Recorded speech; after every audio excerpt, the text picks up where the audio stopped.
Meu pai passou mal durante o jantar de família. Eu fiquei desesperada, mas quando os paramédicos atendiam meu pai, ouvi meu irmão dizer para sua namorada: "Desta vez vou receber minha herança." Antes de continuar a nossa história, inscreva-se no canal e deixe o seu gostei neste vídeo, pois seu apoio nos ajuda muito. Vamos começar. As luzes vermelhas e azuis da ambulância invadiam a nossa sala de jantar, e refletindo nos pratos de porcelana que ainda continham o resto do nosso jantar interrompido. O barulho do rádio dos paramédicos, estático e urgente, era o único som que competia com as batidas descompassadas do meu próprio coração. "Pai, pai, olha para mim!" eu gritava, segurando a mão fria dele enquanto 2 homens de uniforme tentavam estabilizá-lo na maca. Ele não respondia.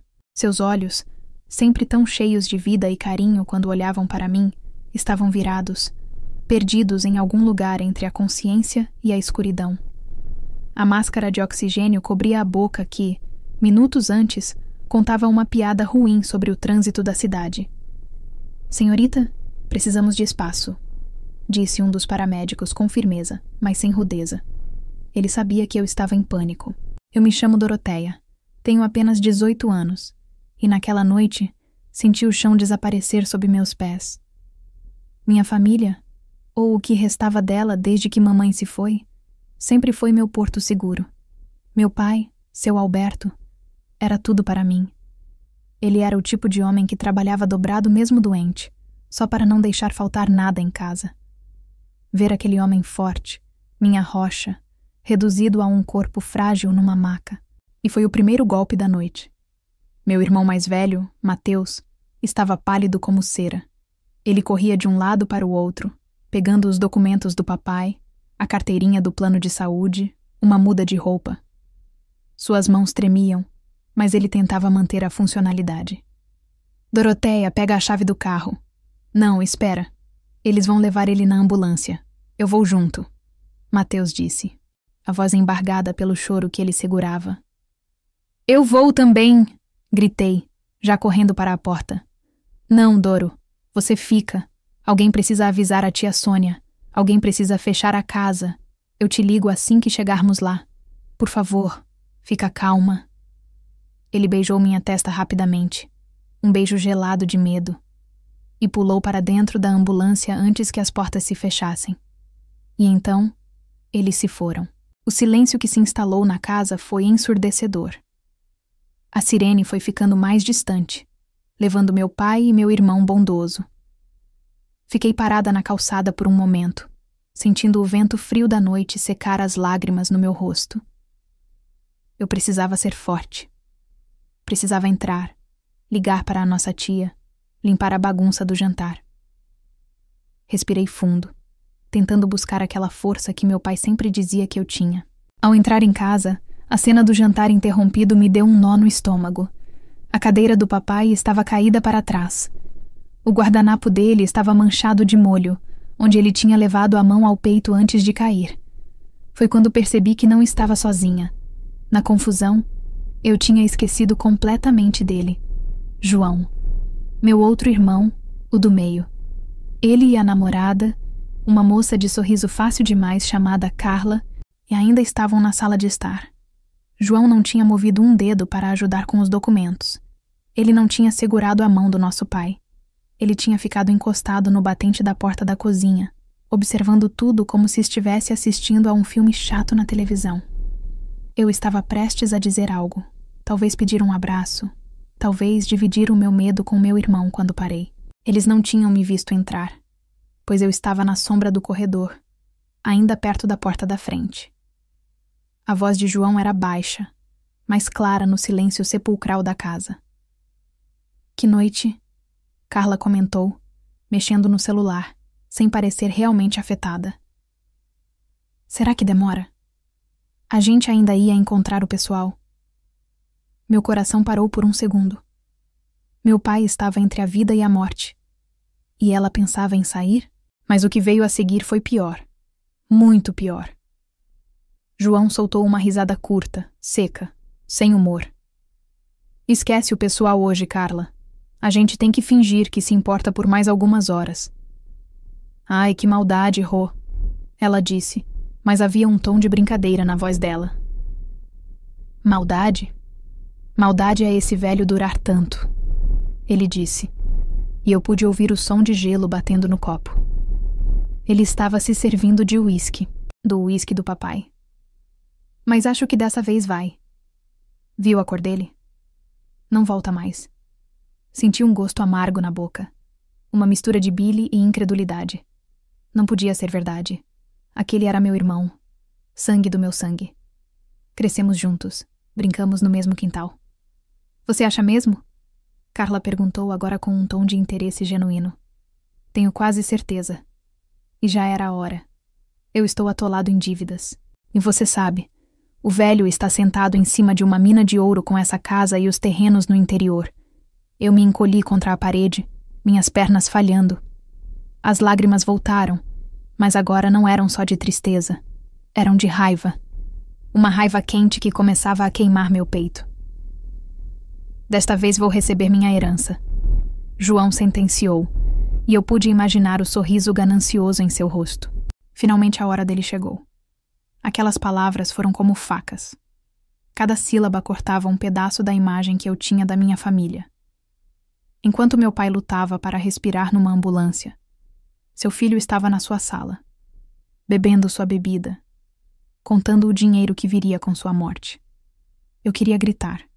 Queria entrar na sala e bater nele, expulsá-lo da casa que ele tanto queria vender. Mas o choque me paralisou. Eu era apenas Doroteia, a caçula de 18 anos que nunca tinha enfrentado ninguém. Como eu poderia enfrentar aquela maldade pura? Fiquei ali, no escuro do corredor, ouvindo eles brindarem silenciosamente ao provável fim do meu pai. Naquele momento, algo mudou dentro de mim.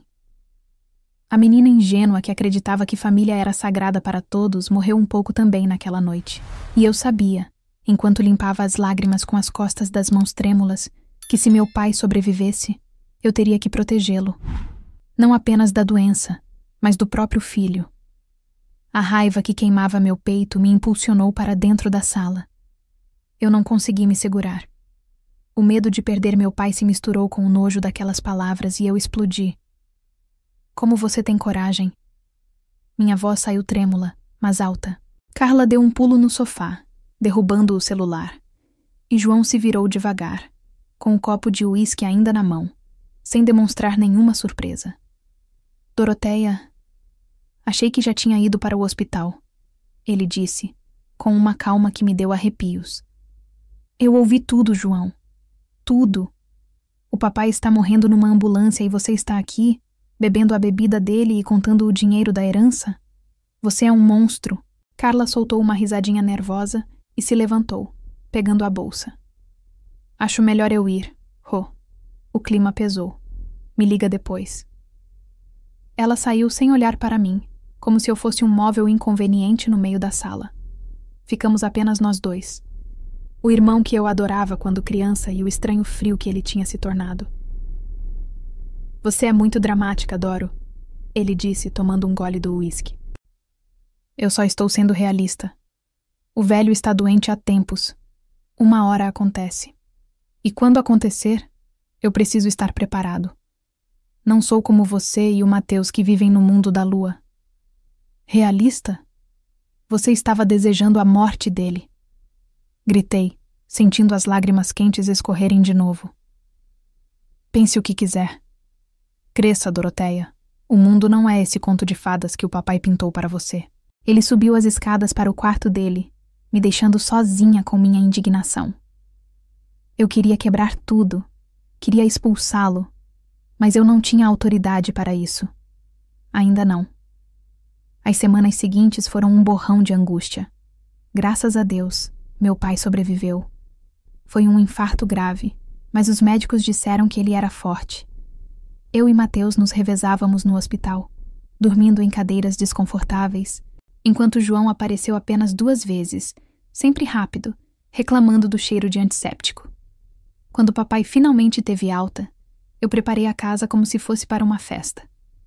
Fiz a sopa de legumes que ele mais gostava, coloquei lençóis limpos na cama dele, Comprei os remédios. Eu estava tão feliz por tê-lo de volta. Mas algo tinha mudado. E não era só a saúde dele. Nos primeiros dias, achei que fosse o cansaço, os efeitos dos remédios fortes. Ele estava irritadiço, sem paciência. Quando levei a sopa na primeira noite, ele empurrou o prato. Está sem sal, Doroteia. Você quer me matar de desgosto com essa comida insossa? Ele resmungou, virando o rosto. Fiquei magoada, mas relevei. É o estresse, pensei. Mas as coisas pioraram. Ele começou a reclamar de tudo. Se eu limpava a casa, ele dizia que eu fazia barulho demais. Se eu ficava quieta, lendo perto dele para fazer companhia, ele perguntava se eu não tinha nada útil para fazer. O ápice foi numa tarde de terça-feira. Eu estava exausta, conciliando os cuidados com ele e meus estudos, que eu já tinha deixado de lado por tempo demais. Eu estava cochilando no sofá da sala, com um livro aberto no peito, quando senti uma cutucada forte no braço. Abri os olhos assustada e vi meu pai em pé, apoiado na bengala com o rosto vermelho de raiva. É isso que você faz o dia todo? Dorme, ele esbravejou. Pai, eu só descansei os olhos por 5 minutos. Eu passei a noite acordada organizando seus remédios. Desculpas. Você é uma preguiçosa, isso sim. Igualzinha à sua mãe, sempre achando um motivo para não trabalhar. Eu aqui doente e você vadiando no sofá. Aquela palavra me atingiu como um tapa na cara. Preguiçosa. Eu, que não tinha dormido mais de 4 horas por noite desde que ele infartou. Eu, que estava lavando, passando, cozinhando e cuidando de tudo. Minha mãe, que ele sempre idolatrou, agora era usada como insulto. Saí correndo para a cozinha para que ele não me visse chorar. Eu não entendia. Onde estava meu pai carinhoso? O homem que me chamava de minha princesinha? Será que o infarto tinha afetado o cérebro dele? Eu estava soluçando debruçada sobre a pia quando ouvi passos atrás de mim. Era João. Ele tinha vindo buscar água. Achei que ele fosse zombar de mim, fazer alguma piada cruel, mas ele apenas encostou no balcão, cruzando os braços. Bem-vinda ao clube, ele disse secamente. Enxuguei o rosto rapidamente, tentando manter a dignidade. Do que você está falando? Do velho doce e amável que voltou do hospital? Você está chocada, não está? Porque ele nunca levantou a voz para a filhinha perfeita. Ele está doente, João. Os remédios. João soltou aquela risada amarga de novo. Não seja ingênua, Doroteia. Abre os olhos. Ele não mudou. Ele sempre foi assim. Mentira. O papai nunca me tratou assim. Exatamente. Ele nunca tratou você assim. Nem o Mateus, o filho prodígio. Mas eu? Ele apontou para o próprio peito com força. Desde que eu me entendo por gente, eu sou o preguiçoso, o inútil, o cabeça de vento. Se eu tirava nota 10, era obrigação. Se eu tirava 9, era vagabundagem. Fiquei olhando para ele, sem palavras. As lembranças começaram a voltar, mas agora sob uma nova ótica. Lembrei de quantas vezes meu pai criticava as escolhas de João, de como ele nunca parecia satisfeito com nada que o filho do meio fazia. Nós sempre achávamos que João era apenas rebelde, mas... E se ele fosse rebelde porque só recebia críticas? Você acha que eu sou esse monstro ganancioso porque eu nasci assim? João continuou, sua voz perdendo um pouco da frieza e mostrando uma mágoa antiga e profunda. Eu só cansei de tentar agradar um homem que só vê defeitos em mim. Agora que ele está tratando você do jeito que sempre me tratou, talvez você entenda por que eu não derramei nenhuma lágrima naquela noite. Ele saiu da cozinha, me deixando mais perdida do que antes. Meu mundo perfeito, onde meu pai era um herói, e meu irmão, um vilão sem motivo, estava desmoronando. Meu pai estava sendo cruel comigo, sim. Mas descobrir que aquela crueldade talvez sempre estivesse lá, escondida sob a preferência que ele tinha por mim, era um golpe ainda mais duro. Eu precisava confrontar meu pai, não com raiva, mas com a verdade. As palavras de João ecoaram na minha cabeça por dias. Eu comecei a observar tudo com mais atenção, despida da adoração cega que sempre tive pelo meu pai. Percebi os olhares de desdém que ele lançava a João. Quando o irmão entrava na sala, os suspiros impacientes quando Mateus não atendia o telefone no segundo toque. E claro, as críticas constantes direcionadas a mim agora. Era doloroso.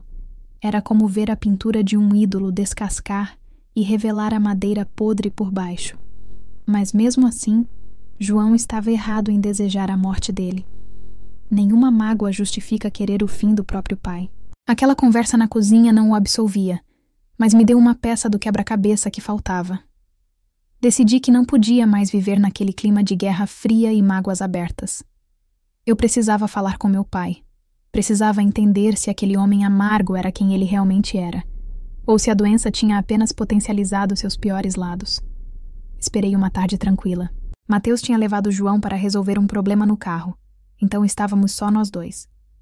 Preparei um chá de camomila, o favorito dele, e sentei na poltrona em frente ao sofá onde ele lia o jornal, com a testa franzida de sempre. Pai, podemos conversar? Perguntei, tentando manter a voz firme. Ele baixou o jornal devagar, me olhando por cima dos óculos de leitura. Se for para pedir dinheiro, já aviso que não tenho.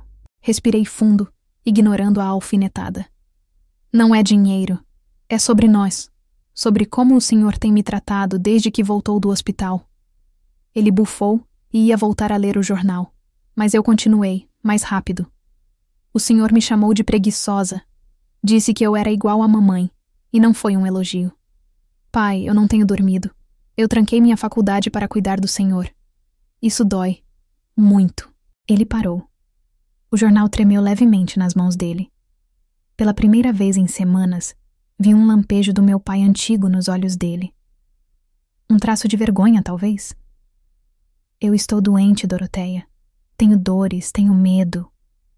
Eu sei, pai. E eu entendo isso. Mas descontar em mim não vai fazer a dor passar. E tem outra coisa. Tomei coragem. Era agora ou nunca. O João me disse que o senhor sempre tratou ele assim, que eu só estou sentindo agora o que ele sentiu a vida toda. A menção do nome de João fez a expressão dele endurecer instantaneamente. A máscara de amargura voltou com força total. Aquele ingrato, ele fica enchendo sua cabeça com mentiras. Eu sempre dei tudo para ele.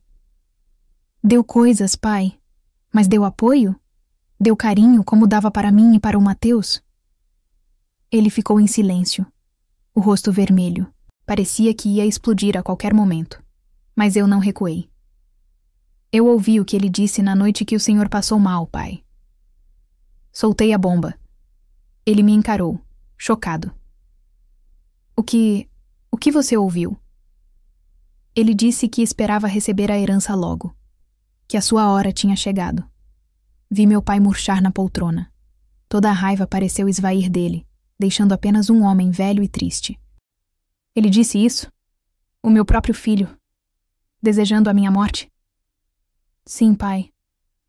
Foi horrível. Eu fiquei com tanta raiva dele. Mas depois que ele me contou como se sentia, eu comecei a pensar. O senhor não acha que colheu o que plantou? Ele está errado. Muito errado. Mas será que o senhor não tem nenhuma culpa nessa mágoa dele? As lágrimas começaram a escorrer pelo rosto enrugado do meu pai. Ele cobriu os olhos com as mãos, os ombros tremendo. Foi a primeira vez que vi meu pai chorar desde o enterro da minha mãe. Eu só queria que ele fosse forte. O mundo é duro, Doroteia. Eu achei que se eu fosse duro com ele, ele aprenderia a se defender. Mateus sempre foi estudioso. Você sempre foi minha menina. Mas João, ele era diferente. Eu não sabia como lidar com ele. Então eu cobrava. Cobrava demais. Fiquei ali, vendo meu pai desabar. A verdade era complexa e dolorosa para todos os lados. Não havia heróis nem vilões completos naquela sala. Apenas pessoas feridas ferindo umas às outras. Ele enxugou as lágrimas com as costas da mão, respirando com dificuldade. Eu errei com ele, Doroteia. Eu vejo isso agora. Mas ouvir que ele queria minha morte? Isso eu não posso perdoar. Não agora. É demais para um pai ouvir. Eu entendo, pai. Eu quero que ele saia desta casa. A voz dele voltou a ser firme, mas agora carregada de uma tristeza profunda, não mais de raiva. Eu não posso viver sob o mesmo teto de alguém que espera o meu fim ansiosamente. Eu preciso de paz para me recuperar, ou para morrer em paz quando a hora chegar de verdade. Eu não discuti. Sabia que era necessário. A convivência entre os dois tinha se tornado tóxica, venenosa para ambos. Quando João e Mateus voltaram, meu pai chamou João para o escritório. A conversa foi longa e, estranhamente, silenciosa. Não houve gritos. Cerca de 1 hora depois, João saiu de lá com uma mala de roupas na mão. Ele não parecia bravo. Parecia aliviado. Ele me expulsou. João disse para mim na sala, com um meio sorriso triste. Disse que sabe o que eu falei naquela noite. Fui eu que contei. Desculpa, João, mas eu precisava abrir os olhos dele. E os seus também. Ele assentiu devagar. Você fez certo, Doro. Talvez seja melhor assim. Longe dele, talvez eu consiga deixar de ser o filho que só decepciona. Ele me deu um abraço rápido, algo que não fazia há anos, e saiu pela porta da frente. A casa ficou mais silenciosa, mas pela primeira vez em muito tempo, o silêncio não era pesado. Era um silêncio de resoluções tomadas, de feridas que finalmente começavam a ser tratadas, mesmo que doessem muito no processo. Meu pai tinha expulsado o filho, mas talvez, só talvez, aquele fosse o primeiro passo para eles se curarem de verdade, longe um do outro. A saída de João trouxe uma paz estranha para a casa. Não era uma paz alegre, mas sim aquela calmaria que vem depois de uma tempestade devastadora. Meu pai, embora ainda triste e às vezes ranzinza, parou de descontar suas frustrações em mim. Acho que a conversa que tivemos, e a dor de expulsar um filho, o fizeram refletir sobre como ele estava tratando quem tinha ficado ao seu lado. Mateus e eu nos desdobramos nos meses seguintes. Ele assumiu as finanças da casa, organizando as contas que meu pai já não conseguia gerenciar com tanta clareza. Eu voltei para a faculdade, mas apenas em meio período, e para poder continuar acompanhando meu pai nas consultas e terapias. João não desapareceu completamente, mas manteve distância. Ele ligava para Mateus de vez em quando para saber notícias, mas nunca pedia para falar com o pai. E meu pai nunca perguntava por ele, embora eu visse seus olhos marejarem quando via alguma foto antiga de nós 3 crianças espalhada pela casa. A mágoa ainda era uma barreira intransponível entre os dois. Cerca de 1 ano depois daquela noite fatídica, meu pai nos chamou para uma reunião. Ele estava sentado na cabeceira da mesa de jantar, a mesma onde ele tinha passado mal. Parecia mais fraco fisicamente, mas seus olhos estavam lúcidos e determinados. Chamei vocês aqui porque tomei algumas decisões. Ele começou, a voz um pouco rouca. Não quero deixar pendências para quando eu me for. Já vi muitas famílias se destruírem por causa de dinheiro depois que os pais morrem. Não quero isso para vocês. Ele colocou algumas pastas sobre a mesa. Eu decidi fazer a partilha dos meus bens agora, em vida. Quero ver vocês usufruindo do que eu construí enquanto ainda estou aqui para ver. Meu coração acelerou. Eu sabia que isso ia mexer com feridas antigas. Mateus, você sempre foi o mais responsável com dinheiro. Vou passar a administração dos imóveis de aluguel para o seu nome. Sei que você vai cuidar bem deles e garantir uma renda para todos nós. Mateus assentiu, emocionado. Obrigado pela confiança, pai. Eu prometo honrar seu trabalho.